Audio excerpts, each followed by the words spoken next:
Ümumiyyətlə şirkətlər təbii ki, aqressiv böyüməyə meyllidirlər. Yekunda sahibkar həmişə düşünür ki, öz zənginliyini artırsın və şirkətdəki hər kəs də o zənginliyi artırmaq üçün çalışır və düşünürlər ki, sadəcə böyümə planında arzulasaq ki, biz müəyyən bir faiz böyüyəcəyik, bunu yerinə yetirəcəyik, buna inanırlar. Lakin böyümə planını götürəndə paraleldə o böyümə planını necə gerçəkləşdirəcəksiniz, onun paralelində də bir büdcə planınızın olması lazımdır.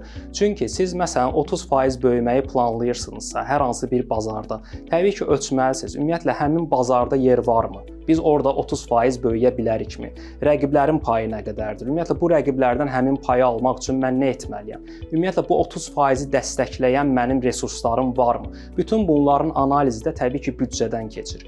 Hər hansı bir maliyyə dövrü bitməmiş, ona görə büdcənin hazırlanması vacibdir ki, siz o hədəflədiyiniz 30% böyüməyə çatmaq üçün hansı gəliri əldə etməlisiniz, hansı xərcləri çəkməlisiniz. Məqsəd təkcə böyümək deyil, həm də sağlam böyüməkdir, mənfəətli böyüməkdir. Burada da təbii ki, büdcənin önəmi danılmazdır.